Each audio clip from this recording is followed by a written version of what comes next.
a necessidade de paz e algumas vezes dizemos, me dê paz. Senhor, eu preciso de paz. Quando é que eu vou ter paz nesta vida? Eu acho que depois de morto. Cuidado. Quantas vezes ao lado do caixão de alguém, a pessoa já, graças a Deus descansou, será? Possivelmente da batalha diária, daquela doença ou enfermidade, mas não sabemos o depois. Segundo se diz, é isso que os espíritas têm medo, não da morte, mas do que vem depois da morte. Para onde que eu vou e como será que vai ser? E Allan Kardec perguntou aos espíritos, em O Livro dos Espíritos, qual o sentimento daqueles que estão partindo? Se medo, felicidade, culpa, E os espíritos responderam que dúvida para os céticos, medo para os que caminharam no erro, e um estado um pouco mais de felicidade para aqueles que estavam mais iluminados, não totalmente, mas mais iluminados, e passaram a viver conforme a sua própria consciência. Então este estado de paz, e que nós nos desejamos uns aos outros nas igrejas, quando vamos a outros cultos, a paz de Deus, a paz de Jesus, a paz do Senhor, a paz seja nesta casa, e precisamos nos lembrar mais uma vez de outra expressão do Cristo: a minha paz vos deixo, a minha paz vos dou, mas não vou-la dou como o mundo a dá. Então esta paz interior, esta paz de espírito, uma paz consciencial, mediante o dever cumprido. Dever cumprido daquele que já vem se auto-iluminando, porque em clareando a consciência, passa a viver de conformidade com aquilo que agora acredita. E Emmanuel, no livro Recados do Além, através da psicografia de Chico Xavier, coloca numa das páginas um relato de um discípulo conversando com seu mestre. E ele pergunta: mestre, o que é liberdade?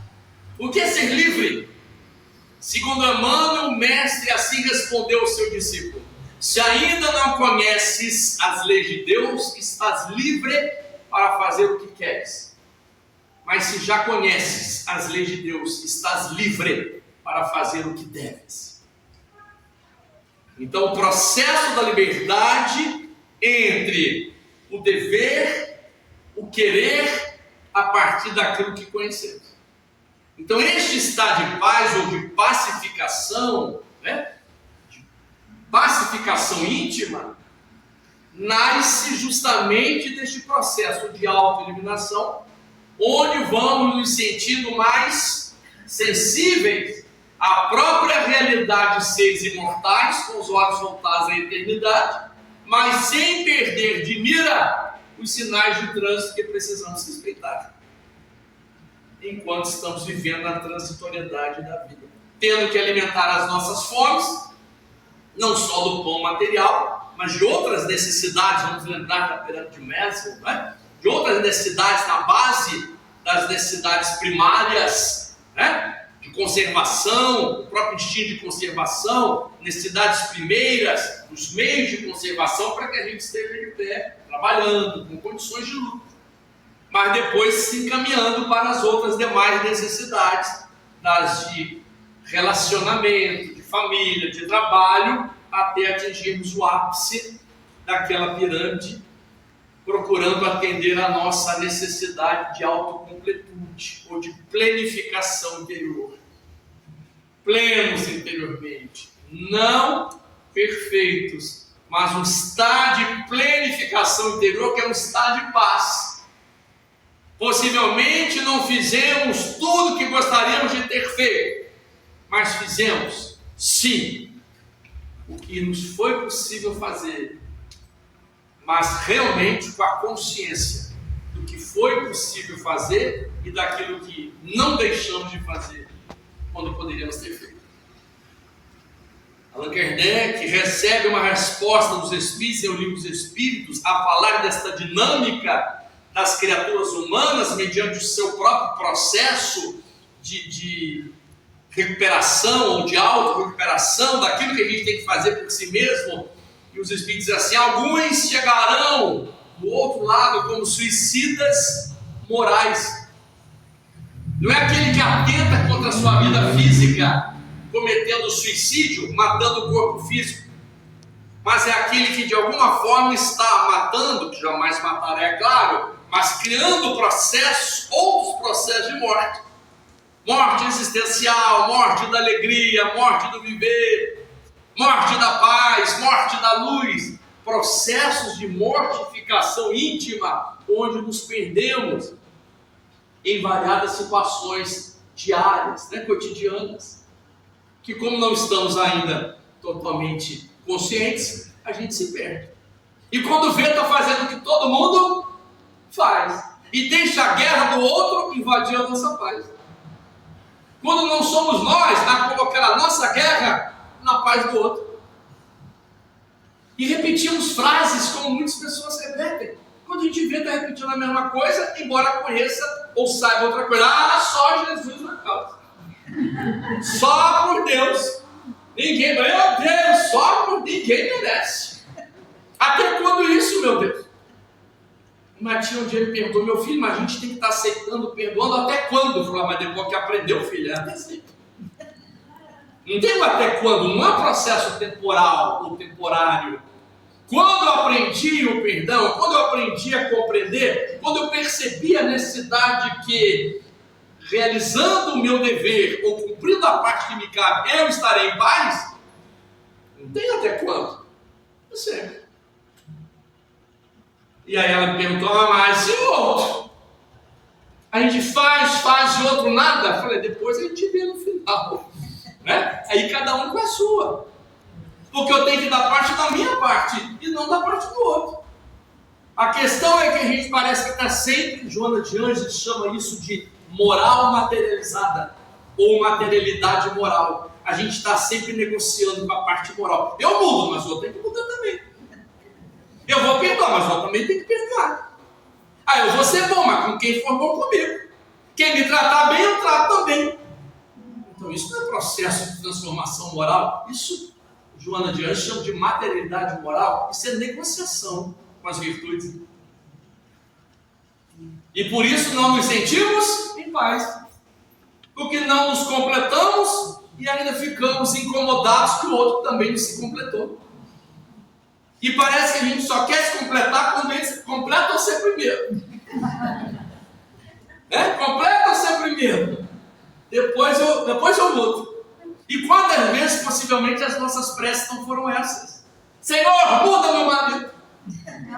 Pai, muda meu filho, minha filha. Ou muda minha esposa. Muda, transforma a cabeça da minha vizinha. A gente está pedindo para Deus mudar as pessoas. E às vezes pede: Senhor, me muda. Mas é um processo longo. Envolve sacrifício, abertura, concessões, percepções. Alimentar-se do pão, conhecereis a verdade. Este pão abrindo um canal de iluminação. E a paz nascendo diante daquele que agora se exercita diuturnamente para que se transforme em um novo ser. O dizer de Jesus: brilhe a vossa luz, vós sois a luz do mundo. Eu sempre penso que Jesus assim não teria se manifestado. Brilha a vossa luz, se nós não tivéssemos vivo. Talvez ele dissesse: procure a luz em algum lugar. Mas ele diz: brilhe a vossa luz. Sabedor de que Deus nos criou para a luz, ou como luz, filhos da luz. Há uns versos, são os primeiros versos da primeira estrofe da poesia Marchemos, de Castro Alves, psicografia de Chico Xavier, que está lá no livro Parnaso de Aletum, no primeiro livro psicografado por Chico. Eu sempre cito, não sei ainda a poesia toda, guardei, já memorizei muitas, mas esta ainda não. Mas os primeiros versos, e alguns vão se lembrar. Há mistérios peregrinos, no mistério dos destinos, que nos mandam renascer. Da luz do Criador nascemos, múltiplas vidas vivemos, para a mesma luz volver. Filhos da luz. Então Jesus nos diz: brilhe a vossa luz. Deus embutiu em nós esta luz, mas ainda assim nós temos fome de luz. A luz do conhecimento, a luz do entendimento, a luz da compreensão, a luz do bom relacionamento. Quando a luz se faz, a treva se desvanece. Muitas vezes os nossos olhos estão, o que dizem alguns autores, os nossos olhos estão obnubilados, tomados por nuvens. Mas não é só da visão do olho material, mas da visão, por assim dizer, enquanto vida, né? Daquilo que realmente entendemos da vida. Então, fiat lux, fez-se a luz, ou faça-se a luz. Quando a luz se faz, nós então percebemos que estamos sendo alimentados nessa nossa fome. E em muitos momentos chegamos a dizer: agora sim, agora eu sei.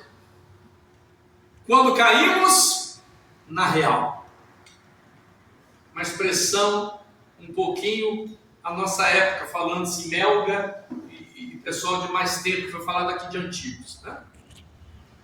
Quando cai a ficha. Quando cai a ficha, quando a gente cai na real, a luz se faz. E falando-se antigo, né? Há 2 semanas atrás, estava fazendo palestra em Macaé, na Semana Espírita de Macaé, a 84ª Semana Espírita de Macaé. Eu vou lá desde os 17 anos de idade. E aí eu fiz depois um seminário, além da palestra, um seminário com um rapaz mais jovem. E na hora que foram apresentar, falaram: o jovem, falaram o nome do rapaz, e o João Luiz. Aí eu já logo, né, reclamei: o jovem e o do meu lado. Aí uma companhia: você é Jurássico, eu falei: ele é antigo, estamos lá há mais tempo. Então esta luz, a fome de luz, da luz do conhecimento, que abre as nossas mentes, que amplia a nossa visão. Que muitas vezes estamos ainda numa visão acanhada, estreita, né? Porque pelo uso dos nossos sentidos físicos, falando-se em visão, audição, olfato, paladar, tato, né? E agora buscando o desenvolvimento de outras potencialidades, ou de um sentido a mais no campo espiritual, nós estamos procurando desenvolver essas potencialidades outras. A capacidade de ver, não só mensurando, medindo, qualificando, descrevendo, estruturando no campo visual aquilo que estamos enxergando, mas vendo aquilo que é essencial e que, segundo Saint-Exupéry, é invisível aos olhos carnais, né? Como o nosso campo audível, ou da nossa captação, né, auditiva, acuidade auditiva, nós ouvimos as coisas, os sons da natureza, o barulho deste ventilador, a fala de alguém, o barulho de um sapato se pousando no chão. Mas a capacidade auditiva, não só identificando os sons, os ruídos, mas traduzindo-os através da nossa capacidade intelectiva, uso da inteligência, da razão, e trazendo ao campo da emoção. Por isso se diz que, por isso costuma-se dizer que para alguns o som de um violino será apenas um ruído, e para outros um campo melódico imortal, né? Porque estará a depender não só da capacidade da audição, mas da percepção daquele que ouve, escuta e ouve e leva para o seu campo emocional. Vamos nos lembrar de Jesus: que vejam os que têm olhos de ver, que ouçam os que têm ouvidos de ouvir. Então esta luz do entendimento, esta fome que ainda temos, né? Porque queremos enxergar mais e ainda não enxergamos, ou a luz ainda não se fez na totalidade, porque em se fazendo Conhecereis a verdade vos libertará. Em se fazendo, nós nos vamos auto-iluminando por dentro.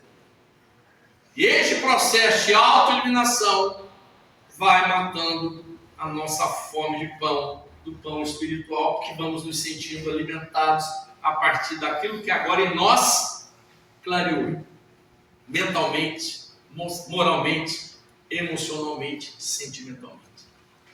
E matando esta fome de luz, nós também seremos levados a saciarmos a nossa fome de paz. Fome de paz, fome de ser, e a que falta? Fome de amor. Fome de amor. A fome de amar alguém, de ter alguém para amar. A fome de ser amado por alguém. E os Espíritos dizem que até mesmo aqueles que nos parecem mais violentos, difíceis, complicados, perturbados, criminosos, todos eles, porque criados pela luz, por Deus, têm em si embutidos a luz e o amor. E diante das suas necessidades, das suas fomes, em não tendo estas fomes atendidas, muitas vezes partem para as agressões, querem matar em nome do amor. Daí o que vivemos hoje na atualidade: feminicídios, infanticídios, fratricídios, parricídios, lutas sanguinolentas, processos de violência urbana, mas num plano ou num planeta de um período transicional, em que há 40 anos atrás, possivelmente, ouvi de uma palestrante chamada Maria Amélia, numa palestra sua em Macaé, naquela semana espírita daquele ano.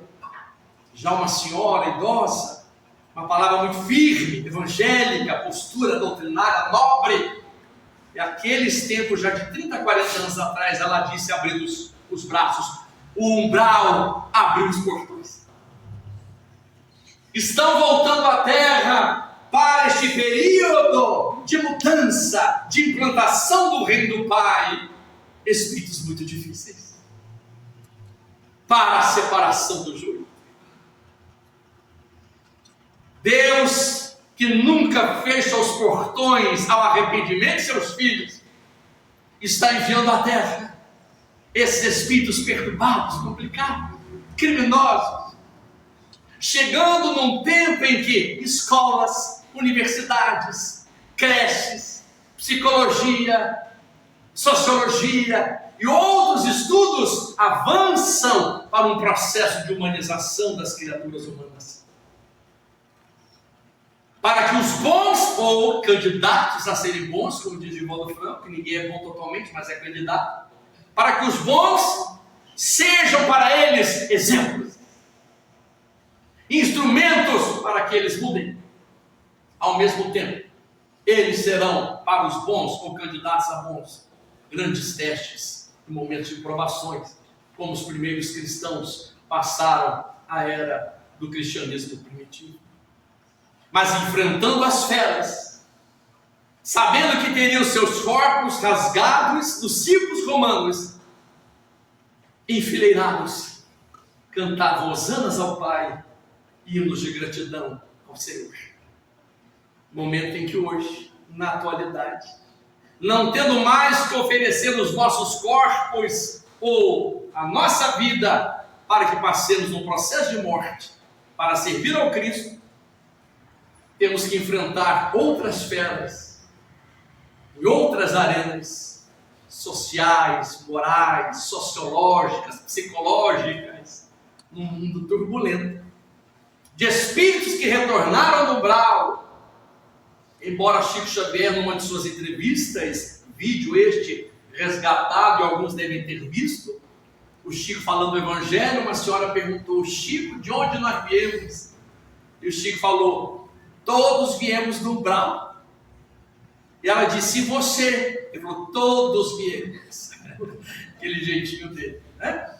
Então, quando falamos do umbral, naturalmente estamos falando desses estados sombrios, de espíritos ainda arraigados com as carnificinas de outrora, com as lutas, as guerrilhas de outrora, com os enfrentamentos, com as mortes, homicídios, que talvez tenhamos nós também participado em algum momento outrora, mas hoje já banhados pelo pão da vida, recebendo o alimento, um pedaço de pão que foi repartido na última ceia com os discípulos, e que após 2023 anos, este pedaço de pão, do pão repartido pelo Cristo na última ceia, também nos chegou a cada um de nós, para nos dar luz, para nos trazer paz, para nos convidar a sermos um outro ser, um ser melhor, a fim de sermos felizes,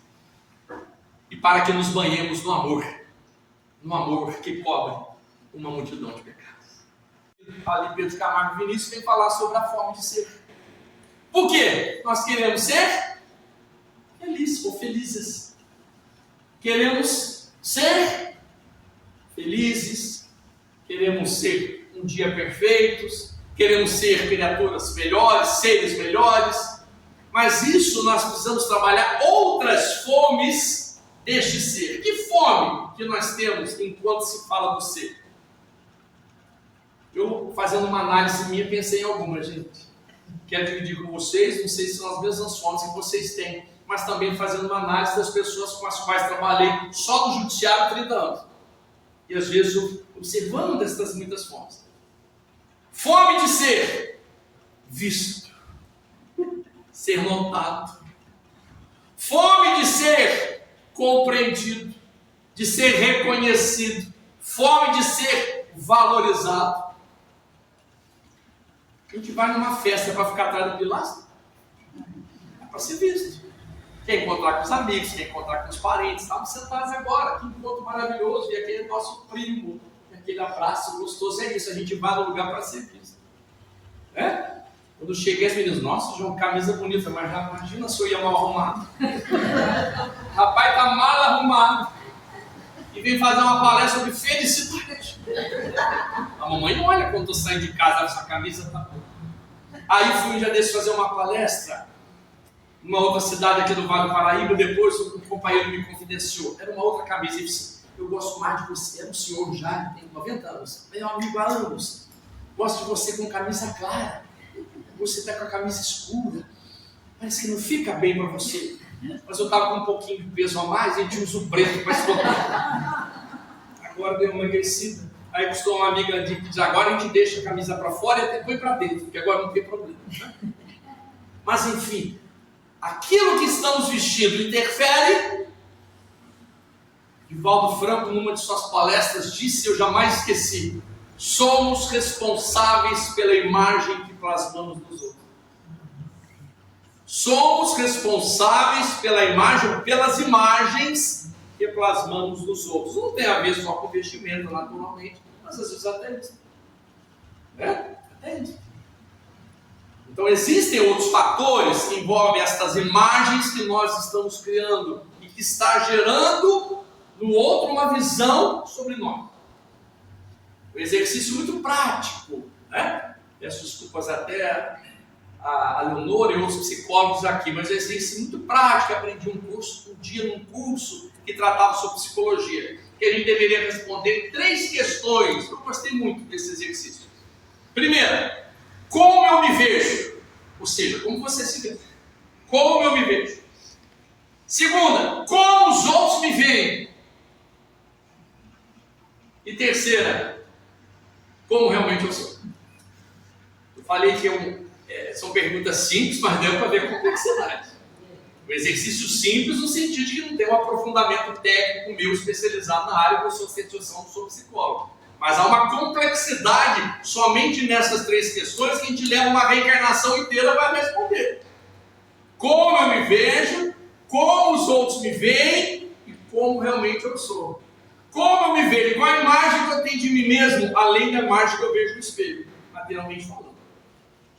Como os outros me veem, a partir das imagens que eu divulgo, a partir não só da minha vestimenta, naturalmente, mas de como eu me comporto. E como realmente eu sou. Com os meus bordados, com os meus botões, lá no momento que estou diante do espelho, lá no momento que estou deitado no meu travesseiro. Por isso que se costuma dizer quer saber da minha vida? Eu gostei muito dessa frase, não sei se é dela, né? Da Maria Bethânia, mas eu gostei muito dessa frase. Talvez ela, não sei se ela usou de alguém. Mas quer saber da minha vida? Calce primeiro os meus sapatos. Quer saber da minha vida? Calce primeiro os meus sapatos. Cada um de nós é um ser único. Esse estado de luz, de paz e de ser que estamos tratando é um processo individual, embora também coletivo. Mas é um processo individual de cada um, mas que depois contribui no processo da coletividade. Então essas nossas fomes de ser aceito, visto, reconhecido, valorizado, faz com que nós estejamos trabalhando as nossas carências. As nossas carências. E que envolvem várias posturas nossas, sentimentais ou emocionais, num verdadeiro combate que temos conosco. Joana de Ângeles chama de sentimentos gigantes da alma, que a gente às vezes pensa que não tem, porque eles são pequenininhos, mas eles se agigantam às vezes, e ela dá exemplo de alguns. Ela cita ira, raiva, ressentimento, mágoa, ciúmes, melindre, que me falaram que agora Guaratinguetá ninguém tem nada disso. Talvez um ciúmezinho, melindrezinho, né? Mas a gente não imagina onde essas coisas estejam, pequenas, que se agigantam e são carências do próprio ser. Eu sei que alguns que me acompanham nas palestras já assistiram o que eu vou contar aqui, mas me marcou demais, gente. Esses meus quase 50 anos de idade palestrante, já vi muita coisa por aí. E essa que eu vou contar aqui, me desculpe aqueles que já ouviram, mas aquilo me marcou muito, que foi dentro de uma casa espírita.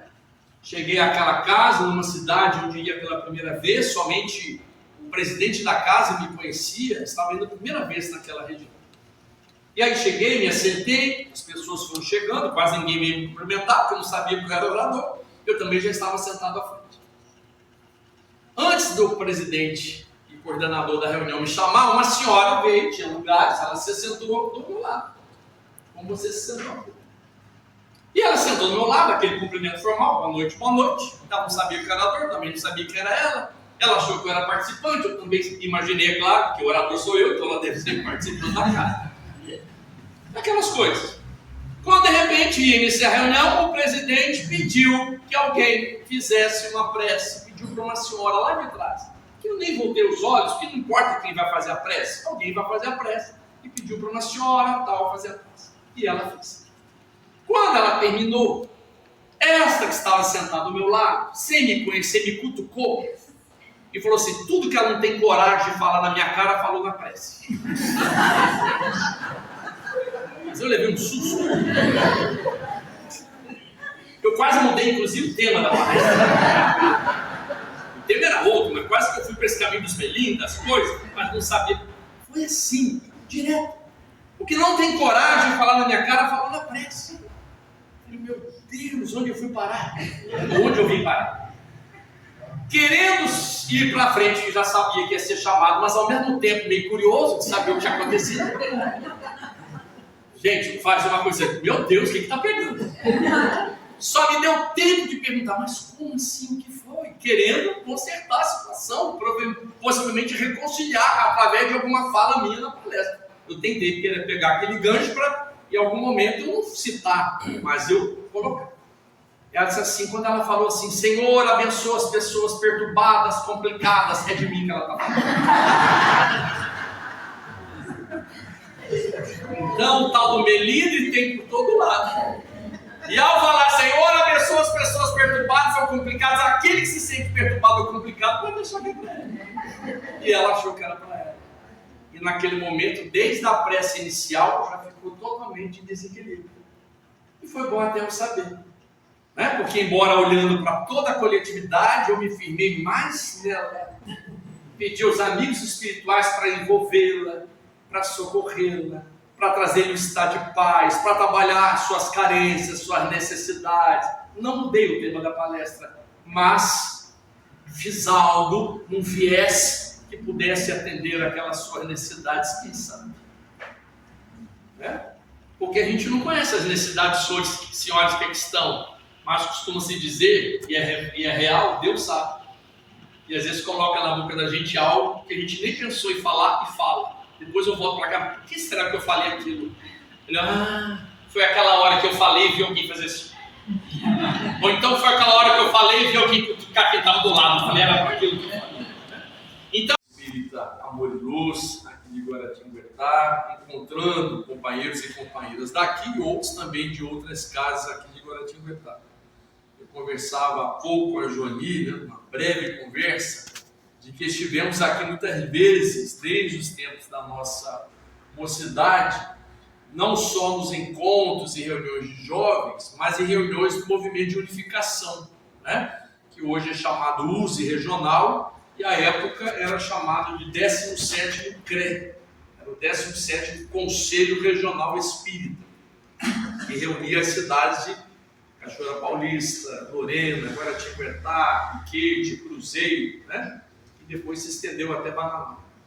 E foi aqui, não só em Guaratinguetá, mas nas cidades da região, que nós tivemos esse gosto pela unificação, né? Pela nossa união dos espíritas, do movimento espírita, colocados que fomos pelas mãos da tia Nelly, de Cachoeira Paulista, e tia Laís, desse movimento de unificação. E aí, nessas reuniões, conhecemos de Guaratinguetá seu Longo, seu Melo, né? Dona Lourdes, o Valdir, o Júlio Vieira e tantos outros, como de Lorena, seu Firmino Escada, seu Leitinho, né? Dona Luci, lá de Piquete, seu Claudio Honor Demétrio, também a Terezinha Generoso, né? Mãe da Gersu e da Vera, Cachoeira Paulista, seu Edério, seu Gestrito Marcondes ainda da época, tia Nelly, tia Laís, né? Lá de Cruzeiro, seu Antenor de Souza, Isa Quintanilha, família Fortes, 14 irmãos, e a família ainda, os pais desses 14 filhos criaram mais 14, né? Dos primeiros 14, que são os filhos naturais, né, do casamento, a última foi agora, desencarnou há cerca de uma semana, Terezinha Fortes, né? Mas, naturalmente, acredito que dos adotivos depois, que fazem parte da família, alguns estão aí, a gente vai se perdendo, tanta gente, 28 só de filhos, né? Então, a família espírita, né? A união, a fraternidade, esse gosto de estarmos juntos, e aqui, como foi citado há pouco, Cecílio Roque, Márcia Roque, os encontros, as reuniões, chegavam as filhas do Júlio Vieira, né? E aquele encontro, aquela alegria de nós aqui estarmos. E hoje estamos reencontrando esses corações tão queridos dos tempos de mocidade, como Leonora, Jolie, o querido Luizinho, a Ione, né? As filhas do Júlio e outros que estão por aí. Então, a nossa alegria. Eu achei muito interessante, e vou citar, né, quando está aqui, palestra com o João Luiz de Cachoeira Paulista. E realmente eu sou de Cachoeira Paulista. Mas uma moça me procurou um dia, numa das minhas palestras, lá no Sul Fluminense, quando fui anunciado João Luiz Nascimento Ramos de Cachoeira Paulista. Aí ela me disse, meu Deus, a vida inteira eu pensei que aquele era o sobrenome do Senhor. João Luiz de Cachoeira Paulista. E ela se passou uma vida, que sobrenome engraçado.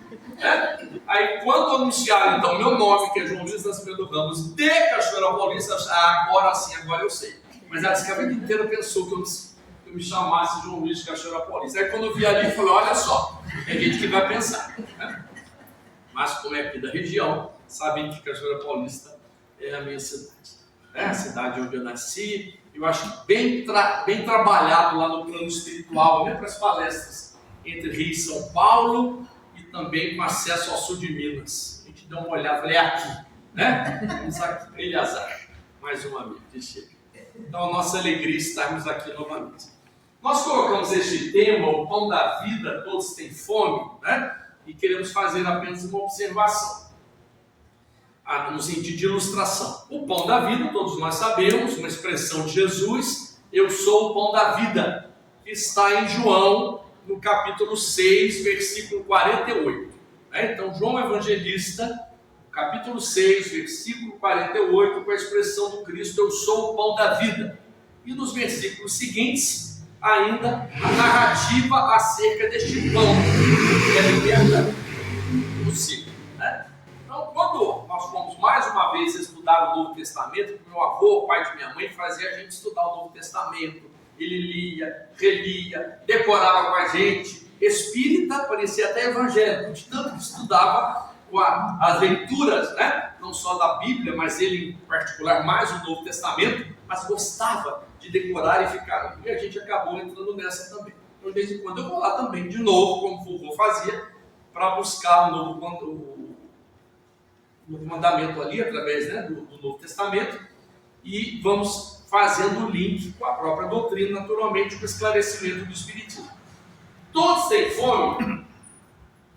No livro O Mestre na Educação, Pedro de Camargo Vinícius, capítulo Clama Sem Cessar, é feita uma referência a esta expressão, todos têm fome, que é uma expressão de Amado Nervo, no seu livro Plenitude, capítulo 29.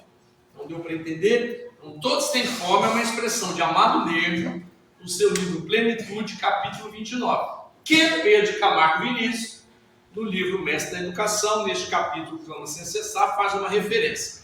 Então eu me lembrei, quando estava montando esse tema, que ontem até apresentei também o Moreira César Pinda, me lembrei desta expressão de Amado Nervo, citada por Pedro de Camargo Vinícius, me lembrei de João Evangelista lembrando Jesus, o pão da vida, e falei, um bom tema de palestra, né? Pão da vida, todos têm fome. Nós vivemos ainda em situação famélica, de fome pelo mundo afora, né? Então, quando olhamos o pão, isso também nos vem à mente a questão do pão físico, ou pão material, que em adentrando o nosso organismo físico nos alimenta, para manter a estrutura física, nosso organismo de pé, em funcionamento, né? O alimento que necessitamos para ter uma saúde física.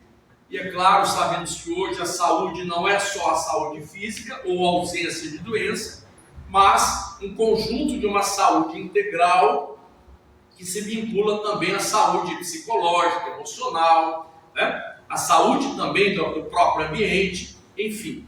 Mas este pão que alimenta o nosso corpo tem sim uma importância, né? Porque nós estamos encarnados. Nós estamos encarnados.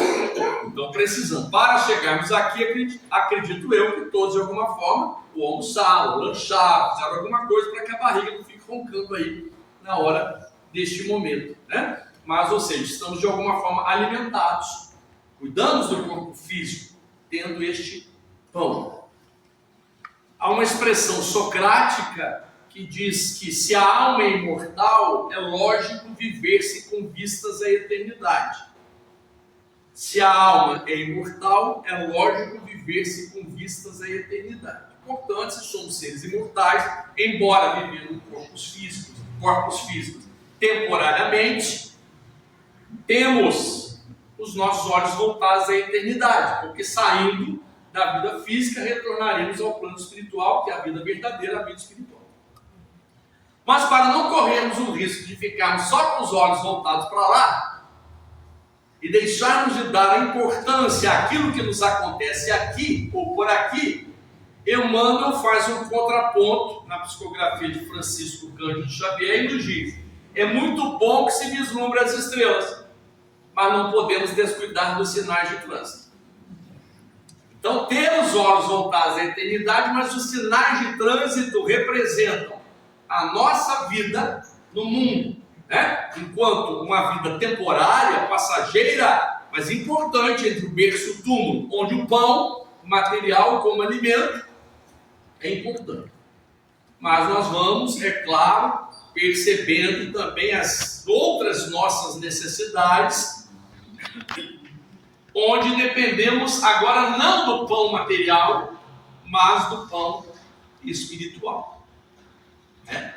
Hoje, para a questão do pão material ainda, temos políticas públicas, ou a política pública da assistência social, no sistema universalizado da assistência social, com alguns assistentes sociais, como o Zinho, o Zeira e possivelmente outros, né? Como programas sociais de complementação de renda, para acolher os vulneráveis socialmente. Isso é uma estrutura para atender o alimento material, físico, o pão, para dar a condição de vida de todo cidadão e cidadã. Mas também tendo olhar para que aquele que necessita do pão, e o pão material, identifique-se nele aquele que também necessita de outro pão, que é este pão espiritual. E é quando então o amado Negro, que tem essa expressão todos têm fome, citado por Pedro de Camargo Vinícius, neste capítulo clama sem cessar, ele toca em algumas fomes, que são muitas. Ficássemos aqui perguntando aos senhores e às senhoras, cada um lembraria neste campo sensório, perceptivo, emocional, psicológico, moral, espiritual, de muitas outras fomes e diversas. Mas ali são citadas algumas. Além da fome de pão, e aí falando-se do pão material e do pão espiritual, ele abre campo para trabalhar a fome de luz, a fome de paz, a fome de ser e a fome de amor.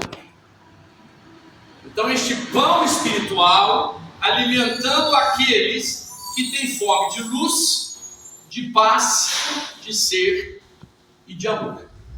Nesse sentido, só falando-se destas 4 fomes, além da fome de pão, nós já percebemos que nós também as temos. As criaturas que nos fará ser reconhecidos como Cristo disse, como seus discípulos, porque os meus discípulos serão reconhecidos por muitos. Assim agradecemos a Deus e a Jesus pela oportunidade que se renova nas nossas vidas, porque estamos conseguindo aos poucos alimentar as nossas muitas fomes, porque hoje já sabemos e já conhecemos quem é o pão da vida. E a Ele agradecemos. Senhor, muito obrigado. Muito obrigado pelo ar que nos dás, pelo pão que nos deste, pela roupa que nos veste. Muito obrigado pela alegria que possuímos, por tudo de que nos nutrimos. Muito obrigado, Senhor, pela beleza da paisagem, pelas aves que voam no céu de anil, pelas tuas dádivas, filho. Obrigado, Senhor, pelos olhos que temos, olhos que veem o céu, que veem a terra e mar, que contemplam toda a beleza. Olhos que se iluminam de amor ante o majestoso festival de cor da generosa natureza. E os que perderam a visão, deixa-me rogar por eles ao teu nobre coração. Eu sei que depois desta vida além da morte, voltarão a ver tua alegria incontida. Obrigado, Senhor, pelos ouvidos meus, pelos ouvidos que me foram dados por Deus. Obrigado porque posso escutar o teu nome sublime e assim posso amar. Obrigado pelos ouvidos que registram a sinfonia da vida no trabalho, na dor, na lida, o gemido e o canto do vento nos galhos do meiro, as lágrimas doridas do mundo inteiro e a voz longínqua do cancioneiro. E os que perderam a faculdade de escutar, deixa-me por eles rogar, eu sei que no teu reino voltaram a sonhar.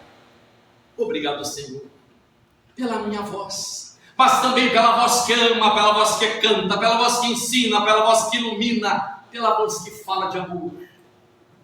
Obrigado, Senhor. Recordo-me sofrendo daqueles que perderam o dom de falar e não podem cantar nem o dia, nem a noite, nem a noite, nem o dia. Mas sei que após esta vida, no outro mundo, voltarão a falar. Obrigado, Senhor, por estas mãos que são minhas, alavancas de amor, do progresso, da redenção. Pelas mãos que acenam a deuses, pelas mãos que fazem ternura, que socorrem na amargura, pelas mãos que elaboram as leis, pelas mãos que cicatrizam feridas, retificando as carnes sofridas, balsamizando as dores de muitas vidas, pelas mãos que trabalham o sol, amparam o sofrimento, estancam lágrimas, pelas mãos que brilham nestes traços, como estrelas sublimes, fulgindo em meus braços, e pelos pés que me levam a marchar ereto, firme a caminhar. 10, a renúncia que segue humildes e nobres sem reclamar. E os que estão amputados, os aleijados, os feridos, os deformados, os que estão retidos na expiação por ilusões de outra encarnação, eu rogo por eles. E sei que após a lida dolorida da vida, hão de poder bailar, e em transportes sublimes outros braços apagar. Sei que a ti tudo é possível, mesmo que ao mundo pareça impossível.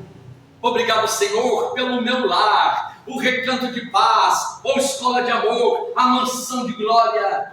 Obrigado, Senhor, pelo amor que eu tenho e pelo lar que é meu.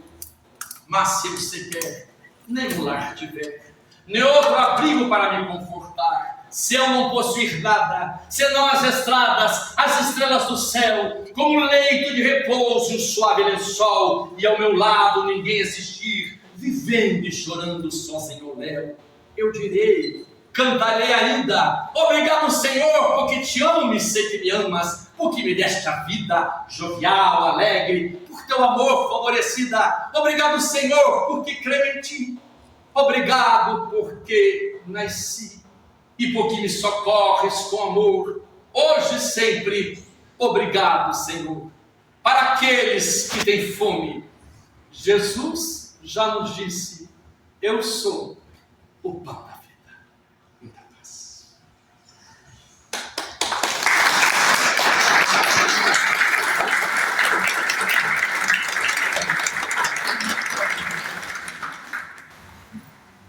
Nós desejamos de rosa hoje. Falei para ele que a barba dele